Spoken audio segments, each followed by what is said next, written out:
Hello friends, இன்னைக்கு வந்து பார்த்தீங்கன்னா, ஏஐ கிட்ட என்னென்ன விஷயங்கள்லாம் பகிரக்கூடாது அப்படின்றத பத்தி தான் நம்ம பார்க்க போறோம். அது என்னென்ன அப்படின்றத பார்ப்போம். முதல்ல ஏஐ கிட்ட வந்து பார்த்தீங்கன்னா, உங்களுடைய பேரு, உங்களுடைய அட்ரஸ் எதுவுமே ஏஐ கிட்ட பகிரக்கூடாது. அதுக்கடுத்து வந்து பார்த்தீங்கன்னா, உங்களுடைய ஃபோன் நம்பர், அப்புறம் வந்து இமெயில் ஐடிய கூட ஏஐ கிட்ட வந்து பகிரவே கூடாது. அடுத்து ரொம்ப முக்கியமான விஷயம் வந்து பார்த்தீங்கன்னா, உங்களுடைய bank name, bank account number, அதுக்கப்புறம் வந்து பார்த்தீங்கன்னா, கிரெடிட் கார்டு நம்பரு, அதுக்கப்புறம் டெபிட் கார்டு நம்பரு, அது சார்ந்த பாஸ்வேர்டு எதுவுமே ஏஐ கிட்ட சொல்லவே கூடாது. அடுத்து உங்களுக்குன்னு ஒரு ரகசியம் இருக்கும்ல, அந்த மாதிரி ரகசியங்கள ஏஐ கிட்ட சொல்லவே கூடாது.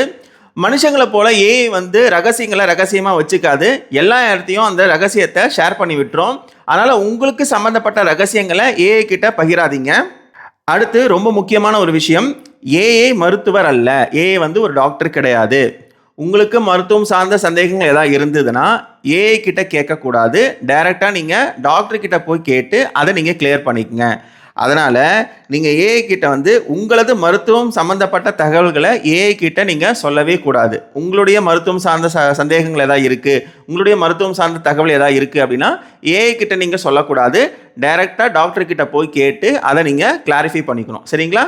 யாருக்கும் தெரியாத விஷயம் அப்படின்னு சொல்லணும்னு ஒன்று இருக்கும்ல, அந்த விஷயம் கூட ஏஐ கிட்ட சொல்லக்கூடாது அப்படின்னு சொல்லி சொல்றாங்க. ஏஐ கிட்ட சொல்லக்கூடாத சில விஷயங்கள்லாம் இதுதான் இருக்காம். எனக்கு தெரிஞ்சு ஃபோட்டோ கூட நீங்கள் ஏஐ கிட்ட ஷேர் பண்ண வேணாம்னு தான் எனக்கு தோணுது.